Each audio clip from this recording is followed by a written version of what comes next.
जय हिंद दोस्तों, मैं सद्दाम वारिस फारसी एजुकेशन में आप सभी का स्वागत करता हूं। मेरे प्यारे दोस्तों, आज हम पढ़ेंगे सर्वांगक्षमता यानी सर्वांगसम यानी कॉन्ग्रुएंस यानी कॉन्ग्रुएंट। दो त्रिभुज कॉन्ग्रुएंट कब होंगे यानी सर्वांगसम कब होंगे, इस चीज के बारे में हम पढ़ेंगे। तो देखिए, पहला हमारा स्टेटमेंट ये है कि एक त्रिभुज दूसरे त्रिभुज के सर्वांगसम होगा। अगर एक त्रिभुज को उठा के आप दूसरे त्रिभुज पर रख दीजिए, उसको अगर पूरी तरीके से ढक देगा ना, तो एक त्रिभुज दूसरे त्रिभुज के सर्वांगसम होगा। आयत, दो आयत सर्वांगसम कब होंगे, जब एक आयत को उठाइए और दूसरे आयत पर रख दीजिए, अगर उसको पूरी तरीके से ढक देना तो दोनों आयत क्या होंगे, सर्वांगसम होंगे। अब आइए हम देखते हैं वर्ग। तो एक वर्ग को उठाइए और दूसरे वर्ग पर रख दीजिए तो क्या कहलाएगा, अगर पूरी तरीके से ढक देगा तो एक त्रिभुज एक वर्ग वो दूसरे वर्ग का सर्वांगसम कहलाएगा। ऐसे ही जैसे शुरू में बताया, एक त्रिभुज दूसरे त्रिभुज को पूरी तरीके से ढक देगा तो सर्वांगसम होगा। एक आयत दूसरे आयत को पूरी तरीके से ढक देगा तो सर्वांगसम होगा। एक वर्ग दूसरे वर्ग को ढक देगा तो पूरी तरीके से एक दूसरे के सर्वांगसम होंगे। देखिए, तो हम बात करते हैं हमें सर्वांगसम की जरूरत क्यों पड़ी।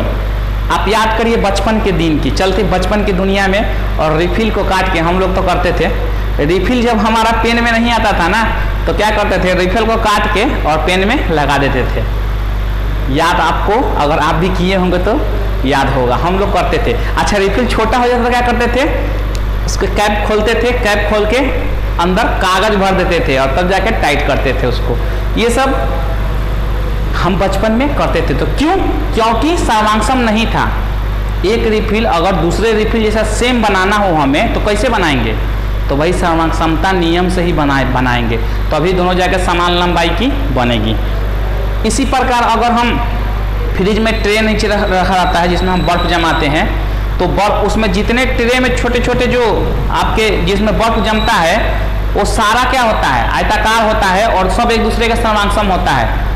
मान के चलो कभी कभी बर्फ दूध घर में लोग जमा देते हैं, अगर घर में 3-4 बच्चे हैं, अगर वो ट्रे एक ही जैसा ना हो, ट्रे के अंदर जो होल रहता है जो जिसमें बर्फ जमाते हैं, अगर वो सारा एक जैसा ना हो, तो बच्चे आपस में क्या लड़ने लगेंगे कि मेरा छोटा है मेरा बड़ा है। चलिए, तो वहाँ भी क्या होता है, सारे जो आयताकार ट्रे के अंदर जो जिसमें हम बर्फ जमाते हैं, सारा आयताकार शेप का होता है और एक ही शेप, सब आपस में क्या होता है, सर्वांगसम होता है। तो एक मेटल का शीट दूसरे मेटल का शीट के बराबर बनाना है, वहाँ भी हमें सर्वांगसमता की जरूरत पड़ी। चलिए, हमें फिलहाल अभी पढ़ना है त्रिभुज के बारे में। दो त्रिभुज सर्वांगसम कब होंगे, तो बहुत सारे नियम है, बहुत सारे थ्योरम है। अभी तो फिलहाल फर्स्ट में हम अभिगृहित बोर्ड पे लिख रखा हूँ, उसको समझेंगे, ठीक है, उसको पहले समझेंगे, बहुत सारे उसके बाद नियम है, ठीक है। थ्योरम को हम एक्सप्लेन करेंगे, उसको प्रूफ भी करेंगे। तो आइए हम पहले समझते हैं कौन सा नियम, अभिगृहित 7.1। चलिए, अभिगृहित बोले तो एक्सियोम 7.1 कह रहा है SAS, यानी S बोले तो साइड, A बोले तो एंगल, S बोले तो साइड। हिंदी में बात करें तो भुजा कोण भुजा, साइड एंगल साइड, भुजा कोण भुजा। सर्वांगसमता नियम क्या कहता है ये, जब दो त्रिभुज सर्वांगसम होते हैं, कब होते हैं भैया, जब यदि एक त्रिभुज के दो भुजा और उसके बना अंतर्गत कोण दूसरे त्रिभुज की दो भुजाओं और उससे बना अंतर्गत कोण के क्या हो, बराबर हो। अब इसको थोड़ा समझ लेते हैं कैसे भैया। तो देखिए, कह रहा है कि यदि एक त्रिभुज की दो भुजा, चलिए ये हम भुजा हमने खींच दिया, कोई दिक्कत नहीं होनी चाहिए आपको, ये हमने भुजा खींच दिया। कह रहा है उन्हीं भुजाओं के बना अंतर्गत कोण, ठीक है, ये रहा हमारा इन्हीं भुजा के अंतर्गत बना कोण। दूसरे त्रिभुज की भी वही कह रहा है कि दूसरे त्रिभुज की भुजाएं और उनके बना अंतर्गत कोण, यानी ये कोण इसके बराबर और इन्हीं कोण से बना अंतर्गत भुजा होना चाहिए, ठीक है। मतलब जो कोण बना है ना, ठीक है, जो कोण हमारा बना है, ये कोण आपस में बराबर हो और जो दो भुजाएं इस कोण को बना रही हैं, तो ये भुजा और ये भुजा बना रही है, तो ये इसके बराबर हो जाए और ये इसके बराबर हो जाए, तो दोनों त्रिभुज क्या हो जाता है, सर्वांगसम हो जाता है। चलिए, त्रिभुज का पूरा नक्शा बना देते हैं। मान लीजिए हमारा ये ABC त्रिभुज है और ये हमारा PQR त्रिभुज है। ये दोनों कब सर्वांगसम कहलाएंगे, तो AB बराबर PQ। चलिए कंडीशन लिखते चलते हैं, AB बराबर क्या चीज, PQ, और कोण B इक्वल टू कोण Q, तो कोण B इक्वल टू कोण Q, और BC equal to QR, BC equal to QR, यानी पहला भुजा AB PQ, ठीक है, कोण B और Q, और भुजा BC और QR। तो जो कोण बराबर है भैया, उसी कोण, दो जो भुजा के अंतर्गत जो कोण बन रहा है, तो दो भुजा AB और BC और PQ और QR, इन्हीं के अंतर्गत कोण B और कोण C बन रहा है। तो ये कोण बराबर हो और ये कोण जिन दो भुजाओं के अंतर्गत बना है वही भुजा आपस में बराबर हो, यानी AB इक्वल टू PQ और BC इक्वल टू QR।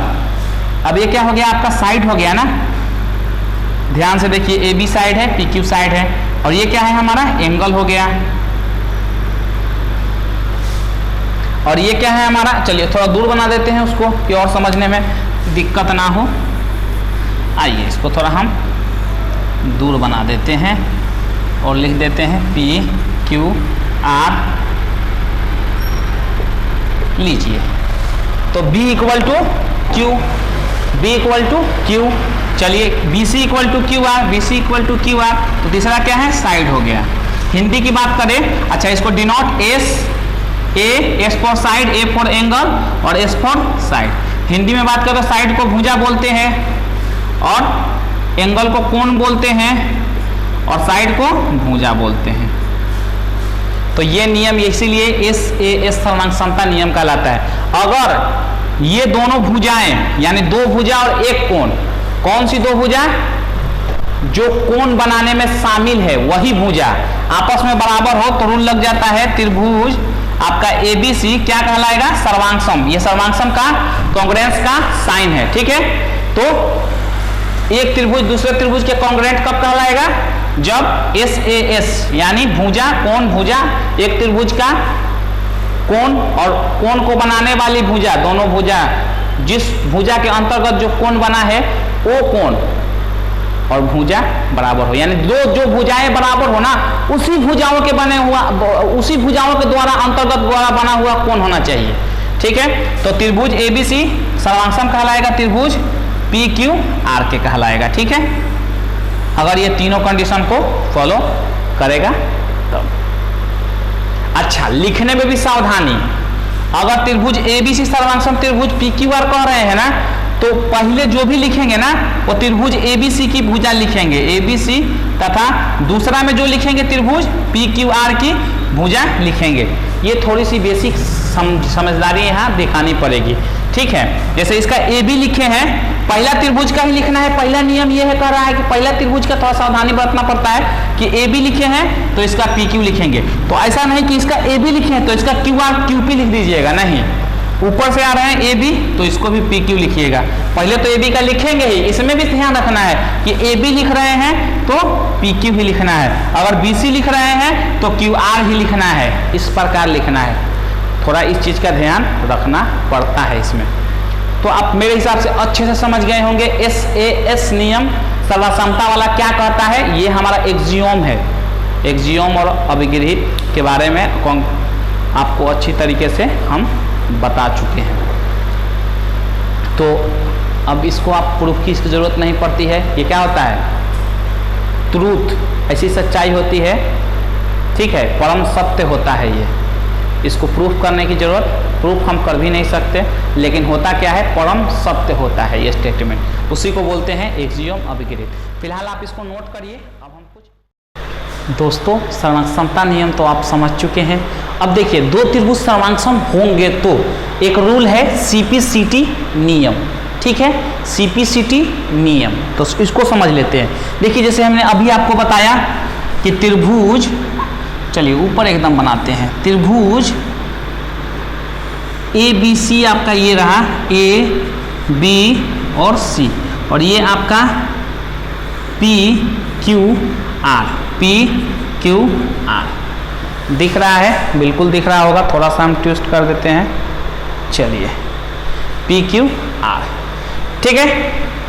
अब देखिए, ये दोनों त्रिभुज कब सर्वांगसम हुए, यानी दो भुजा, यानी AB इक्वल टू PQ और BC इक्वल टू QR, और इन्हीं दोनों भुजा, जो दो भुजा बराबर है, इन्हीं दोनों भुजाओं से बना हुआ अंतर्गत कोण, यानी कोण B और कोण Q, बराबर होना चाहिए। जैसे हम आपको दिखाया था त्रिभुज ABC तथा त्रिभुज PQR में क्या दिखाया था, पहला AB इक्वल टू PQ और कोण B इक्वल टू कोण Q और भुजा BC equal to QR।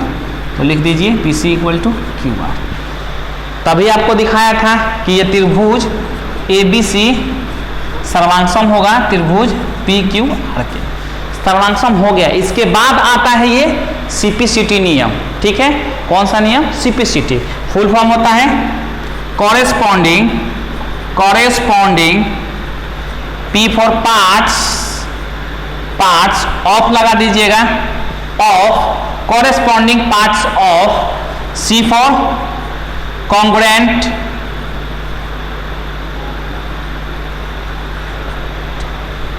Parts, देखिए C for corresponding, P for parts, C for congruents और T for triangles. T for यहां लिख देता हूं, T फॉर ट्रायंगल्स। ठीक है, T for triangles, C for corresponding, P for parts of, C for congruent और T for triangles, यानी corresponding parts of congruent triangles. ये आपको याद रखना है, CPCT नियम। ठीक है, अब इसको हिंदी में क्या कहते हैं? संगत भुजाएं और संगत के कोण। अगर दो त्रिभुज सर्वांगसम है तो संगत भुजाएं और संगत के कोण भी आपस में बराबर होते हैं, यानी इतना बराबर हो गया तब ये सर्वांगसम हुआ। अगर दो त्रिभुज सर्वांगसम हो जाता है तो संगत की भुजाएं और संगत के कोण का मतलब होता है बचा हुआ, देखिए आपको ठेठ भाषा में समझाता हूं, बचा हुआ भुजा और बचा हुआ कोण। ससुराई तो समझ में आएगा ही। बचा हुआ भुजा कौन है? देखिए AC बच रहा था हमारा, चलिए ऐसे दिखा देता हूं, और इधर PQ। तो CPCT अगर लिखे, चूंकि CPCT नियम लिखे, नियम से अगर दो त्रिभुज ये दोनों क्या है? सर्वांगसम है, तो क्या क्या बराबर हो जाएगा? AC equal to PR। तो लिख लीजिए AC इक्वल टू PR। और बचा हुआ कौन सा सूत्र कौन है? तो कोण A और कोण P। तो लिख लीजिए कोण A इक्वल टू कोण P। दूसरा क्या बच रहा है? C और R। तो कोण C इक्वल टू कोण R। यानी जितना बचा हुआ भुजा और बचा हुआ कोण भी आपस में बराबर होगा। तो ये CPCT नियम से सारे हमारे बचा हुआ भुजा और बचा हुआ कोण बराबर हो जाएंगे। तो इसको आप नोट डाउन कर लीजिए। मेरे हिसाब से आप समझ में आ गया होगा। अब पूरे कहीं नहीं बताऊंगा, डायरेक्ट लिखूंगा CPCT नियम और बराबर करूंगा। तो ये चीज़ आप अच्छे से याद रखिएगा, नोट डाउन करिए। आगे देखते हैं। आइए दोस्तों, अब क्वेश्चन देखते हैं। अच्छा, एक चीज़ और, जब दो त्रिभुज सर्वांगसम होते हैं तो उसकी संगत के भुजाएं और संगत की कोण भी आपस में, बचा हुआ जो भुजा होता है, जो बचा हुआ कोण, उसी को बोलते हैं साथ वाली भुजा और साथ वाली कोण। यानी संगत भुजा और संगत कोण भी आपस में बराबर होती है। ठीक है, इसको थोड़ा फिर से समझा देता हूँ। क्वेश्चन पे अभी नहीं आएंगे, थोड़ा एक बार समझ लेते हैं। देखिए, अगर त्रिभुज ABC और त्रिभुज PQR, हमने बता दिया सर्वांगसम PQR, इसमें हमने क्या क्या बराबर दिखाया था? ये कोण और जिस भुजाओं से बना है उसी भुजाओं से बना हुआ अंतर्गत कोण होना चाहिए। यानी AB इक्वल टू PQ दिखाया था, कोण B इक्वल टू कोण Q दिखाया था, और भुजा BC इक्वल टू भुजा QR दिखाया था। यानी ये और ये कोण और ये कोण दिखाया था त्रिभुज ABC और त्रिभुज PQR सर्वांगसम में। ठीक है, त्रिभुज ABC और त्रिभुज PQR में।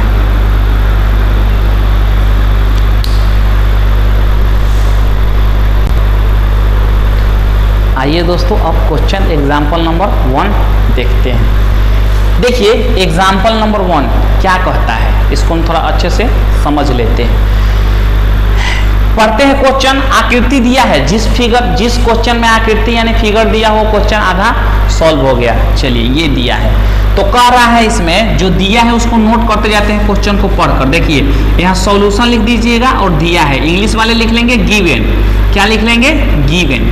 गिवन देखिए, कॉमा दे देना है। ठीक है, अब चलिए, कह रहा है OA इक्वल टू OB, यानी देखिए ओ ए ये है और ओ बी ये है, तो लिख लेते हैं O A equal to O B, और दिया है O D equal to O C, यानी ये ओ डी है और ये ओ सी है। कोई दिक्कत? चलिए लिख देते हैं O D equal to O C. तो कह रहा है कि दर्शाइए, तो यहाँ लिख देते हैं सिद्ध करना है। क्या चीज? सिद्ध, और इंग्लिश वाले लिखेंगे प्रूव डैट, सिद्ध करना है। पहला क्या सिद्ध करना है हमको कि त्रिभुज ए ओ डी सर्वांगसम है त्रिभुज बी ओ सी के। दूसरा क्या सिद्ध करना है हमको? ए डी समानांतर बी सी। ठीक है, पहला सिद्ध करना है ए ओ डी ये वाला त्रिभुज, और दूसरा सिद्ध करना है बी ओ सी यानी ये वाला त्रिभुज बी ओ सी। ये दोनों आपस में क्या है? सर्वांगसम है। तो चलिए प्रमाण, और इंग्लिश वाले लिखेंगे प्रूफ। क्या लिखेंगे? प्रूफ लिखेंगे। ठीक है, इंग्लिश वाले क्या लिखेंगे? प्रूफ लिखेंगे।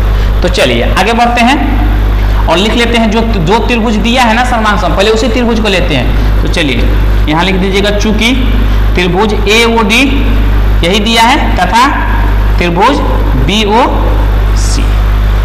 ठीक है, इतना समझने में बिल्कुल आपको दिक्कत नहीं होनी चाहिए। तो आइए आगे देखते हैं। अब त्रिभुज ए ओ डी में क्या बराबर है? ओ A equal to O B. तो पहले देखिए, पहले इसी त्रिभुज का लेंगे। ठीक है, ओ ए डी का, तो ओ ए डी का ओ ए ओ बी बराबर दिया है ओ A equal to O B, ये तो दिया है आपका। और दूसरा क्या दिया है? O D equal to O C, O D equal to O C. अच्छा, एक चीज और बताएं, कोण ए ओ डी ये कोण और ये कोण आपस में बराबर होगा।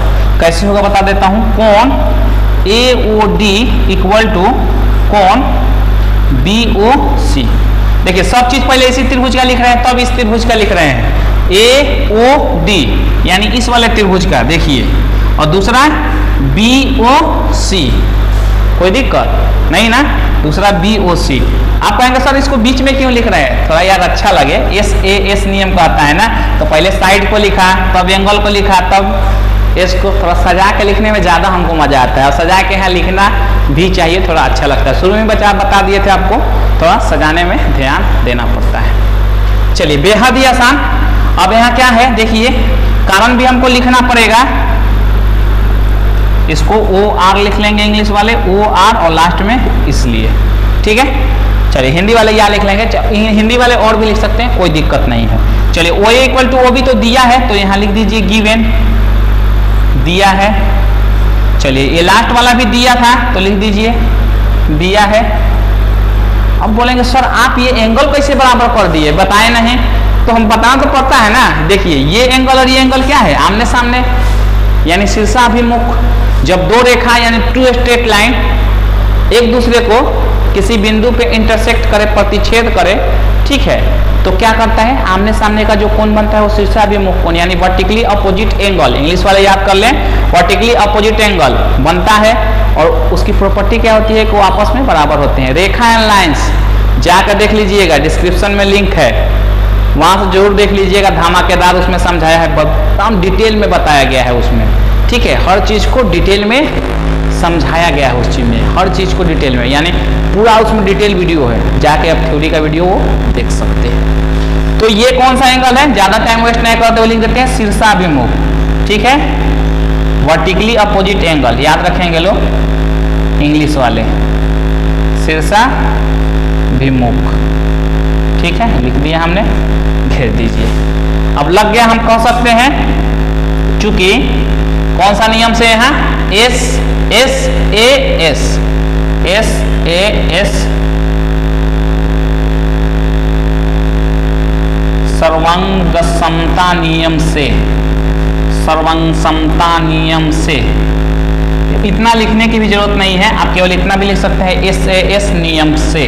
ठीक है, नियम से, और इंग्लिश वाले लिखेंगे from S A S rule, चूंकि इसलिए सो त्रिभुज ए ओ डी क्या हो जाएगा? सर्वांगसम हो जाएगा त्रिभुज बी ओ सी के। आपका प्रूफ हो गया, बगल में कॉमा देके लिख दीजिएगा प्रूफ। अभी दूसरा बच रहा है, तो आप इसको नोट कर लीजिए, तो हम दूसरा ही बता देते हैं। चलिए आपने नोट कर लिया होगा, मिटा देते हैं और ये आप लिख लीजिएगा यहाँ पहला आपका प्रूफ हो गया, कोई दिक्कत नहीं होनी चाहिए, पहला आपका प्रूफ हो गया। चलिए मिटा देते हैं।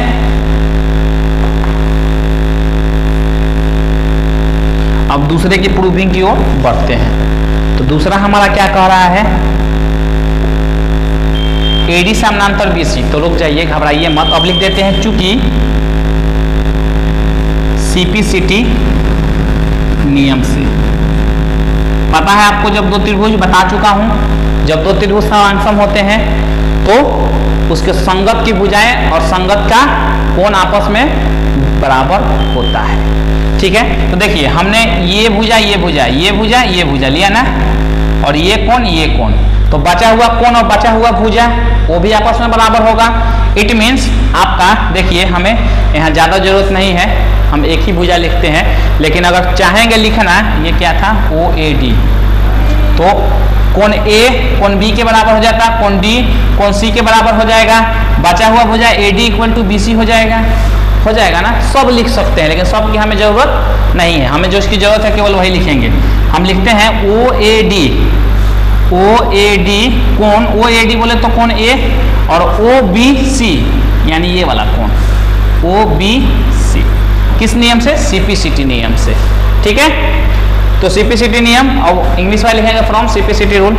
चलिए OAD = BOC, सिंपल। अब इसको देख लेते हैं, अगर ये बराबर है तो हम क्या लिखेंगे, चूंकि इसलिए।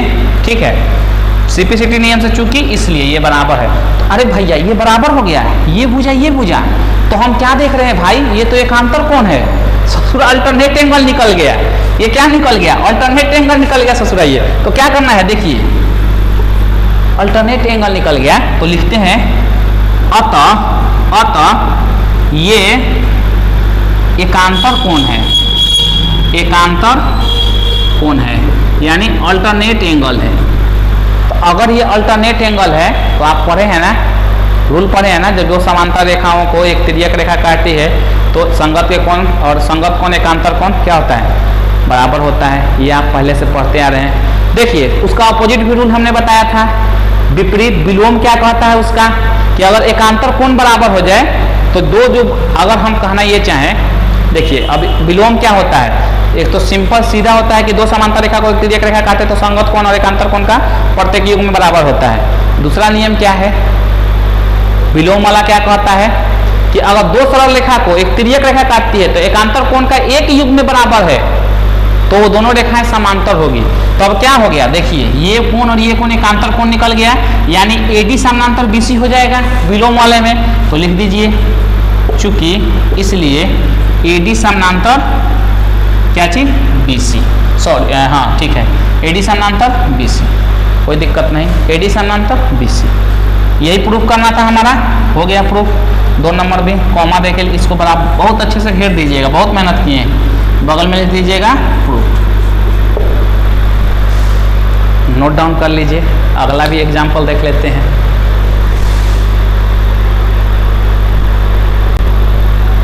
आइए दोस्तों क्वेश्चन देखते हैं। देखिए कह रहा है कि जैसे जैसे कह रहा है वैसे वैसे बढ़ते हैं, यहाँ लिख लेते हैं सॉल्यूशन, और फिगर इसमें नहीं दिया है तो फिगर बना लेते हैं। कह रहा है AB एक रेखाखंड है, तो खींच दीजिए, आप डरते थोड़े हैं। AB क्या है, एक रेखाखंड है, रेखा खींच दिया हमने। कह रहा है कि L इसका लंब समद्विभाजक है, यानी क्या कर रहा है, बाइसेक्ट कर रहा है। क्या कर रहा है, हम ये बाइसेक्ट कर रहा है, कर दीजिए। L हमारा क्या है, इसको 2 बराबर भागों में बांट रहा है। ठीक है, लंब मतलब 90 डिग्री का कोण भी बना रहा है, और समद्विभाजक मतलब 2 बराबर भागों में बांट भी रहा है। एकदम तोड़ के समझिए, L इसका लंब समद्विभाजक, यानी अगर हम बात करें, ये हमारा मान लीजिए P है, चाहे O है, O मान लेते हैं, O है, तो OA इक्वल चाहे AO इक्वल टू BO होगा, बिल्कुल होना चाहिए। चलिए यहाँ तक कोई दिक्कत नहीं होनी चाहिए। चलिए दिया है तो लिख लेते हैं कि AB कोई रेखा है तो L इसका लंब समद्विभाजक है। इट मीन्स AB लिख लेते हैं, AB एक रेखा है तथा L इसका क्या है, इधर लिख लेते हैं, एल, रेखा एल चाहे एल इसका लंब समद्विभाजक है। लंब बोले तो 90 डिग्री, परपेंडिकुलर, लंब समद्विभाजक। समद्विभाजक मतलब दो बराबर भागों में बांटना, लंब समद्विभाजक है। इंग्लिश में बोल परपेंडिकुलर और बाइसेक्ट, बाइसेक्ट मतलब दो बराबर भागों में बांटना। यानी इसका मतलब क्या है, AO इक्वल टू BO, यही होगा, दो बराबर भागों में बांट रहा है और 90 डिग्री का कोण बना रहा है। यानी चलिए आगे अभी पढ़ लेते हैं, फिर उसको भी लिख लेते हैं। यदि L पर कोई बिंदु P स्थित है, L पे कोई बिंदु P स्थित है, इसको P ले लेते हैं। तो देखिए अब हम इसमें क्या करेंगे, A को P से मिला देंगे और B को P से मिला देंगे। थोड़ा सा इसमें रचना कर लीजिए, कंस्ट्रक्शन। हाँ, तो देखिए अब कौन अगर लिखना चाहे इसमें तो AOP लिख सकते हैं, AOP और BOP लिख लीजिए, BOP। कोई दिक्कत क्या है, बराबर है। क्यों बराबर है, क्योंकि 90 डिग्री समकोण कर रहा है। क्या कर रहा है, यानी ये राइट एंगल ट्रायंगल 90 डिग्री कोण बनेगा। यानी क्या बोला, लंब समद्विभाजक, यानी 90 डिग्री का कोण है तो दोनों बराबर होंगे। तो अब थोड़ा सा हम इसमें इसको मिला देते हैं। चलो A को P से मिला देते हैं और B को भी P से मिला देते हैं। मिला दिया, ठीक है। तो कह रहा है कि जो बिंदु P है वो A और B से समदूरस्थ मतलब इक्वल डिस्टेंस, बराबर की दूरी पे है। यानी सीधा, देखिए सिद्ध भी करना है आपको, वो भी लिख लीजिए या रचना लिख लीजिए पहले, कोई दिक्कत नहीं है। तो चलिए पहले सिद्ध करना है, लिख लेते हैं, रचना लिख लेते हैं थोड़ा सा। कंस्ट्रक्शन, इंग्लिश वाले क्या लिखेंगे, कंस्ट्रक्शन। तो लिख देंगे P को A तथा B से मिलाया, बिंदु P को A तथा किससे, B से मिलाया। ठीक है। अब देखिए अब हम पढ़ते हैं सिद्ध करना है। क्या सिद्ध करना है, हमें सिद्ध करना है। इंग्लिश वाले क्या लिखेंगे, प्रूफ दैट। क्या सिद्ध करना है भैया, तो देखिए सिद्ध करना है आपको कि बिंदु P से A और B जो बिंदु है वो समान दूरी पे है। यानी PA इक्वल टू PB या AP इक्वल टू BP। तो लिख लेते हैं यहाँ AP इक्वल टू BP, ये सिद्ध करना है। देखिए तो हम इसको ये बराबर ये हमें दिखाना है, ठीक है। ये बराबर 3 कर देते हैं। चलिए इसमें 2 किए रखे हैं, तो ये बराबर ये हमें दिखाना है कि पता चले कि 3 वाला सिद्ध करना है और ये हमारा गिवन है, ठीक है। तो देखिए अगर हम इस वाले त्रिभुज को और इस वाले त्रिभुज को सर्वांगसम दिखा दें तो सीपीसीटी रूल से ये भुजा बराबर हो जाएगी। तो आप बोलेंगे सर सर्वांगसम कैसे दिखाएंगे, सर्वांगसम के लिए तो 3 कंडीशन चाहिए जो हमने अभी पढ़ा, SAS यानी साइड, कोण साइड, यानी 2 भुजा और 1 कोण चाहिए हमें। तो सर आगे बढ़ते हैं ना, तो देखिए तुरंत पता चल जाएगा। 2 चीज तो दिया ही है, तीसरा के लिए दिमाग लगाना होता है। हर क्वेश्चन में 2 चीज, 2 क्लू आपको देगा, यानी 2 चीज बराबर देगा, तीसरा के लिए थोड़ा दिमाग लगाना पड़ता है। तो चलिए पहले लिखते हैं त्रिभुज APO चाहे AOP चाहे, हाँ लिख लेते हैं AOP और BOP। चलिए लिख लेते हैं, प्रमाण यहाँ लिखिएगा, ठीक है। प्रूफ लिख लेंगे, कहना ना पड़े इंग्लिश वालों के लिए। तो त्रिभुज AOP तथा त्रिभुज BOP में इंग्लिश में लिख लेंगे in triangle AOP and BOP, ठीक है। आगे बढ़ता है, दिख रहा है ना, चलिए दिख रहा है आपको। अब देखिए इसमें क्या क्या बराबर है, हम थोड़ा मिटा दें। चलिए आप इसको नोट डाउन करिए, मैं मिटाता हूं। चलिए नोट कर लिए होंगे, मैं ऊपर वाला मिटा देता हूं, ऊपर वाला मिटा देता हूं। अब इसको थोड़ा लिख लेते हैं ढंग से। देखिए इन दोनों त्रिभुज में आगे बढ़ते हैं, ध्यान दीजिएगा। देखिए क्या क्या दिया है, AO इक्वल टू AB ये दिया है, देखिए यहाँ। तो लिख लेते हैं AO इक्वल टू BO। दूसरा कोण दिया है, ये कोण इसके बराबर है, क्यों, क्योंकि समकोण है। तो AOP इक्वल टू BOP। ये दोनों का है भैया, तो यहाँ लिख दीजिएगा दिया है, ये तो ससुरा दिया ही है। एक के लिए दिमाग लगाना पड़ता है, मैं बार बार आपसे बोल रहा हूँ। तो एक क्या है, देखिए एक कोई भुजा हमें ढूंढना है।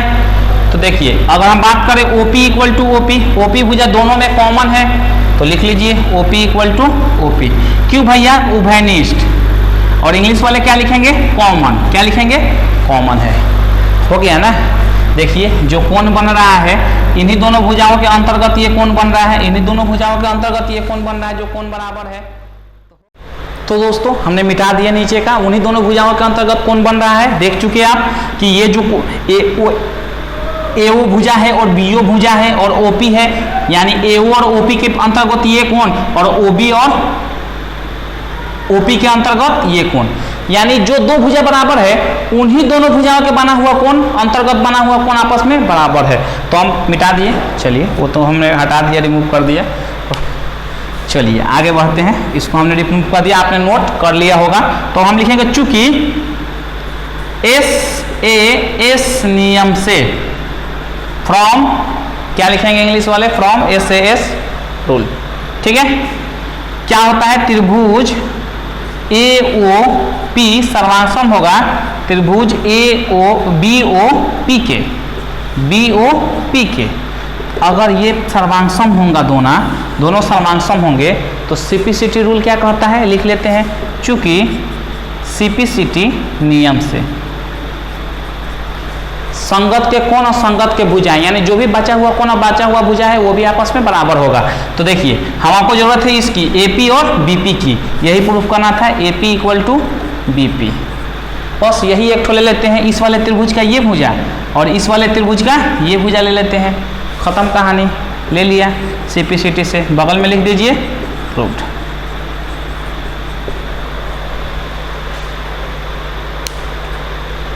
नोट डाउन करिए।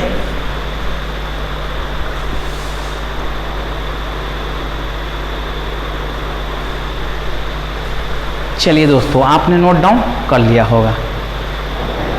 अब नेक्स्ट पार्ट वीडियो का देखना जरूर देखिएगा, देखना भूलिएगा मत। ठीक है। नेक्स्ट पार्ट में आपको हम अच्छे से अगला जो भी एग्जाम्पल्स हैं और थ्योरम है उसको लेकर आएंगे। फिलहाल अगर वीडियो अच्छा लगा हो तो नीचे रेड कलर का बटन है, चैनल को सब्सक्राइब कर लीजिए, बेल नोटिफिकेशन को भी ऑल पर रख लीजिए ताकि आने वाले सारे लेटेस्ट वीडियो को नोटिफिकेशन सबसे पहले आपको मिल सके। आज के लिए इतना ही मेरे प्यारे दोस्तों, थैंक यू, जय हिंद।